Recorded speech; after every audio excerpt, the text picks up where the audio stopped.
Mereka pernah membuat dunia bergetar dan berdiri di titik puncak. Namun seiring waktu berjalan, nama mereka pelan-pelan hilang dari ingatan. Hari ini kita akan menggali kembali kisah para legenda yang terlupakan. Petinju yang punya cerita besar, namun jarang dibicarakan lagi di era sekarang. Iran Barkley pertama kali mencuri perhatian pada 4 Juni 1988. Kala itu dia menghadapi Thomas Hearn di Las Vegas. Semua orang tahu Hearn adalah legenda hidup, pemilik jab petir dan pukulan kanan yang bisa merobohkan tembok. Terkejut dan sabuk WBC kelas menengah melingkar di pinggangnya. Namun Iran Barkley bukan petinju yang bermain aman. Dia melangkah naik turun kelas, menantang siapa saja, dari Darren Van Horn di kelas menengah super sampai Michael Nunn. Bahkan dia kembali menghadapi Hearn di rematch tahun 1992 untuk merebut gelar light heavyweight versi WBA. Ajaibnya, dia menang lagi. Mengalahkan Thomas Hearn 2 kali adalah prestasi langka yang hanya segelintir orang bisa lakukan. Tapi kehidupan Barkley di luar ring keras dan berantakan. Kontrak manajemen yang buruk dan keputusannya bertarung di luar kelas ideal membuatnya seringkali berada di posisi sulit. Dia pernah naik ke kelas berat melawan nama-nama besar, tapi tubuhnya tak sama lagi. Ketika pensiun, Iran Barkley adalah juara dunia 3 divisi yang entah bagaimana jarang disebut dalam daftar legenda. Sejarawan tinju menyebutnya sebagai one of the most dangerous underdog in history. Pria yang bisa membalikkan segalanya dalam satu pukulan. Tapi publik mengingatnya hanya sekilas, seolah kejayaan itu hanyalah momen singkat di buku sejarah. Chris Speed memulai karir profesionalnya di tahun 1993.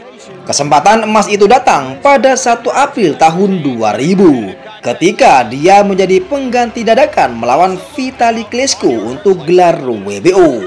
Semua orang mengira dia akan menjadi korban, tapi setelah 9 ronde, bahu Klitschko cedera dan memutuskan berhenti. Chris Speed resmi menjadi juara dunia kelas berat, sesuatu yang hampir mustahil dilihat dari posturnya. Tapi kejayaannya tidak berlangsung lama. Dia kehilangan gelar saat melawan Wladimir Klitschko, namun dia kembali merangkak naik pada 14 Desember tahun 2002. Chris Speed merebut gelar IBF dengan mengalahkan Evander Holyfield, salah satu ikon terbesar di divisi ini.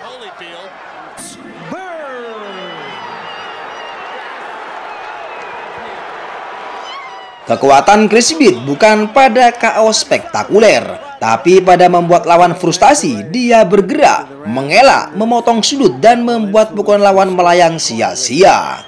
Chris Speed membuktikan bahwa kemenangan di kelas berat tidak selalu milik yang paling besar atau paling keras memukul. Kadang otak yang tajam bisa mengalahkan otot raksasa. Tapi sejarah tak selalu memberi panggung yang lama untuk tipe juara seperti itu. Ada petinju yang tidak perlu banyak bicara untuk menguasai ring. Donald Curry adalah sosok seperti itu. Diam, tenang, tapi berbahaya.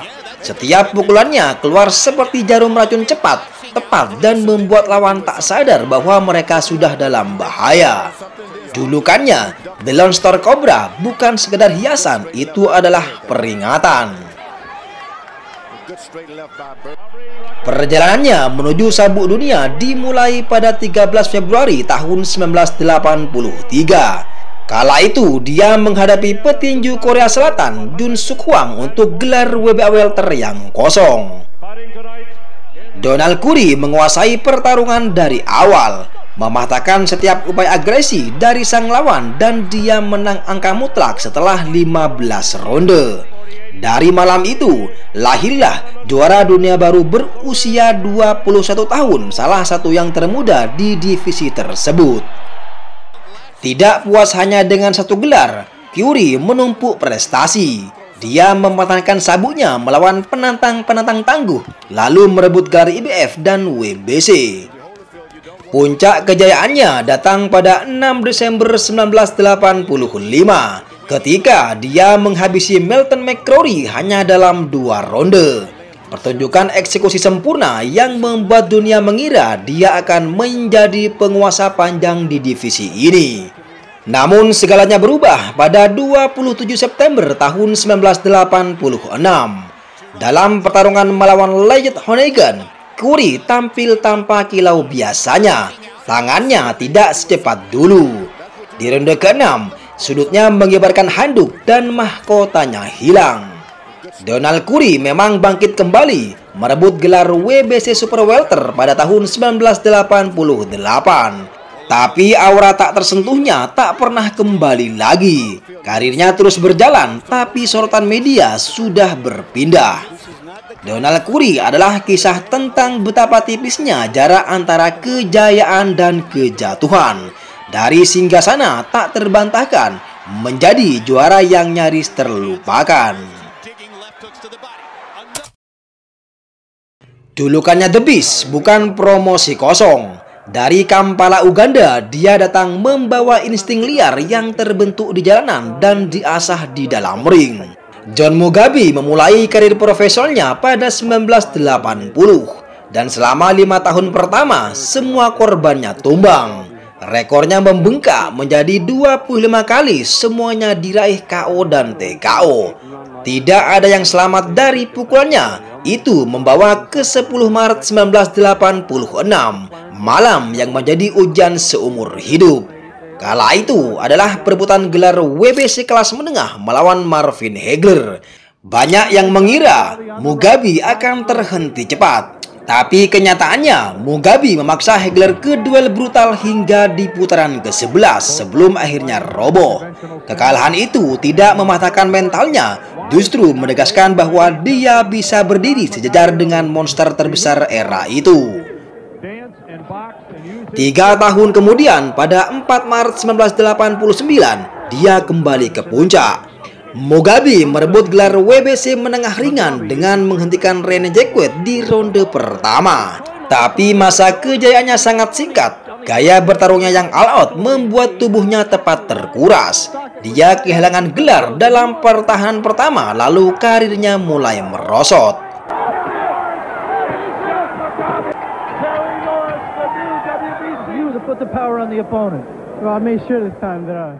Mugabe adalah contoh petinju yang bertarung dengan harga tubuhnya sendiri. Setiap kemenangan dibayar dengan luka, setiap KO meninggalkan jejak dirinya. Kini namanya jarang disebut saat membicarakan era emas di kelas menengah dan kelas menengah ringan. Padahal dia adalah salah satu petinju paling menakutkan di masanya. The Beast mungkin tidak bertahan lama di puncak, tapi selama beberapa tahun, dia adalah mimpi buruk hidup yang berjalan di atas kanvas. Di kelas berat, ada petinju yang membangun kejayaan dari teknik, ada pula yang dari kekuatan murni. James Smith adalah tipe kedua, tubuhnya seperti mesin industri dan setiap pukulannya membawa bobot seperti palu baja yang diayunkan tanpa ampun. Smith memulai karir profesionalnya terlambat. Sebelum masuk tinju, dia bekerja di pabrik dan menjadi tentara cadangan. Tapi pada awal 80-an, dia mulai mencatatkan namanya di dunia tinju dengan KO-KO singkat. Julukan Bone Crusher datang bukan dari kebetulan, tapi dari dampak pukulannya yang bisa membuat lawan tak mampu berdiri. Kesempatan terbesarnya tiba pada 12 Desember 1986 ketika dia menantang tim Waterspoon untuk gelar WBA Heavyweight. Malam itu, Smith tidak mau membuang-buang waktu, hanya butuh 2 menit 12 detik di ronde pertama untuk melainkan kombinasi yang membuat Waterspoon terkapar dan sabuk WBA pun berpindah tangan. Itu adalah momen puncak hidupnya dari pekerja pabrik menjadi juara dunia kelas berat. Namun dia tidak pernah mempertahankan gelar itu. Hanya 3 bulan setelah kemenangan besarnya pada 7 Maret 1987, Smith langsung melangkah kering melawan Mike Tyson dalam duel penyatuan gelar WBA dan WBC. Harapan banyak orang adalah duel keras penuh adu pukul. Namun apa yang terjadi adalah pertarungan penuh clean dan bertahan. Smith terlalu berhati-hati dan Mike Tyson memenangkan laga lewat angka mutlak. Sejak itu, karir James Smith naik turun, tetapi satu hal tak pernah hilang, ancaman KO dari tangannya. Bahkan di usia senja karirnya, lawan tetap waspada, karena Brown Cruiser hanya butuh 1 pukulan bersih untuk mengubah segalanya. Kini, James Smith jarang dibicarakan saat membahas legenda kelas berat. Tapi dia meninggalkan salah satu pemukul paling menakutkan di era 80-an. Bone Crusher adalah bukti bahwa di kelas berat, teknik bisa memenangkan ronde, tapi kekuatan murni bisa mengubah sejarah hanya dalam satu ayunan. Di atas ring, ada petinju yang namanya bergema di seluruh dunia. Ada pula yang menguasai wilayahnya dengan tenang, tanpa banyak sorotan kamera, tapi dengan rekor pertahanan gelar yang membuatnya layak dikenang. Fuyani Bungu adalah salah satunya. Awalnya dia hanya dipandang sebagai petinju berbakat dari negara yang jauh dari pusat perhatian dunia.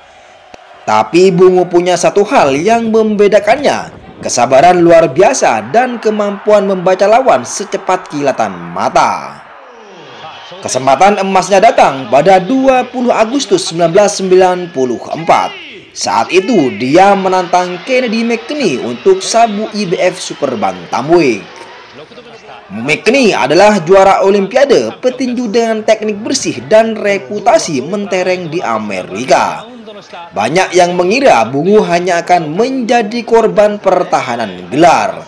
Namun malam itu, dia memutarbalikkan prediksi dunia. Dengan pertahanan rapat, pergerakan konstan, dan counter punching presisi, Bungu mengamankan kemenangan angka mutlak, merebut gelar dunia, dan mengejutkan publik internasional.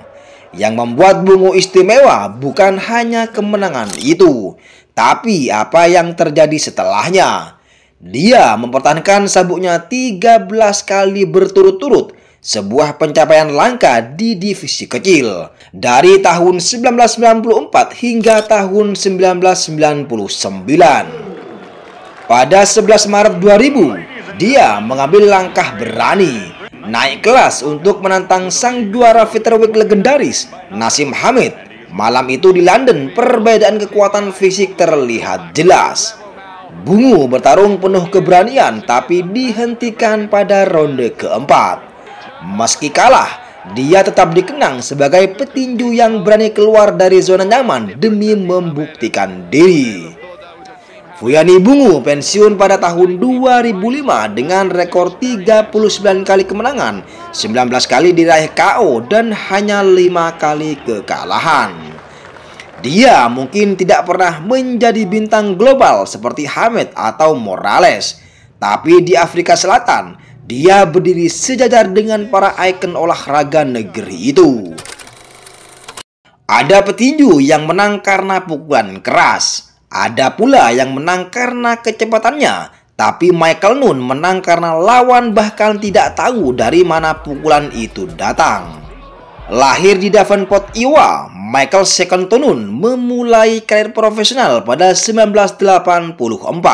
Tingginya 185 cm untuk kelas menengah membuatnya punya keuntungan jangkauan luar biasa. Tapi yang benar-benar mematikan adalah refleksnya. Dia seperti bayangan yang selalu satu langkah di depan. Perjalanan menuju puncak mencapai klimaks pada 28 Juli 1988. Saat itu dia menantang Frank Ted untuk sabu IBF kelas menengah. Ted adalah juara Olimpiade tak terkalahkan dan percaya diri. Tapi malam itu di Las Vegas, Michael Nunn menunjukkan bahwa dia berada di level berbeda. Dengan footwork licin, jab yang nyaris tak terbaca, dan kombinasi cepat, Michael Nunn meraih kemenangan TKO di ronde ke-9 dan menjadi juara dunia. Tak berhenti di situ, pada 25 Maret 1989, banyak yang berprediksi laga akan berlangsung dengan ketat, tapi Nunn menghancurkan semua prediksi itu hanya dalam 1 menit 29 detik di ronde pertama. Dengan sebuah pukulan kiri lurus yang mematikan, Kalambai jatuh terkulai dan dunia tinju tercengang.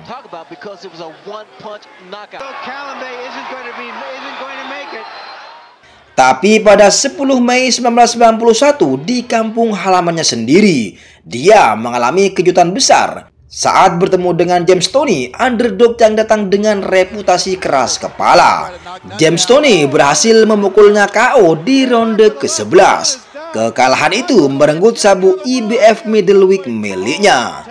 Tak menyerah, Nunn naik kelas ke menengah super dan merebut sabuk WBA pada 12 September 1992. Kala itu dia mengalahkan Victor Cordoba lewat keputusan terpisah. Dia mempertahankan gelar 5 kali termasuk melawan petinju legendaris Ian Buckley untuk kedua kalinya. Namun pada 26 Februari tahun 1994, dia kehilangan sabuknya di tangan Steve Little dalam salah satu upset terbesar tahun itu.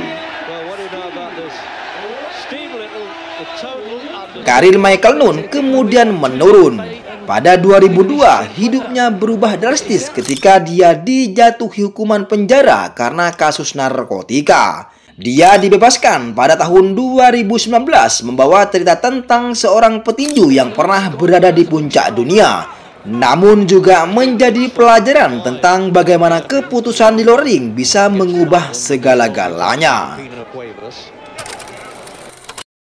Ada petinju yang datang ke ring membawa keyakinan, ada pula yang datang membawa legenda. Tapi Livingston Bramble datang membawa kedua-duanya, plus aura nyentrik yang tak bisa ditiru siapapun. Livingston Bramble tak seperti petinju kebanyakan. Rambut gimbalnya panjang, tatapan panjang, dan gaya bicara belak-belakan membuatnya selalu mencuri perhatian, bahkan sebelum bel pertama berbunyi. Bramble memulai karir profesional pada tahun 1980 dan perlahan memanjat tangga kelas ringan. Karir meledak pada 1 Juni 1984 ketika dia menantai Ray Bom Bom Mancini untuk sabuk WBA Lightweight. Banyak yang memandang Mancini sebagai favorit besar, tapi malam itu di Buffalo, Bramble mematahkan semua prediksi. Dengan gaya pressure yang tak kenal mundur dan kombinasi mematikan, dia memaksa wasit menghentikan pertarungan di ronde ke-14. Kemenangan itu langsung membuatnya jadi ikon. Kemudian di rematch pada 16 Februari 1985, dan kali ini Bramble menunjukkan bahwa kemenangan sebelumnya bukanlah kebetulan. Dia kembali mengalahkan Mancini namun lewat keputusan angka yang jelas.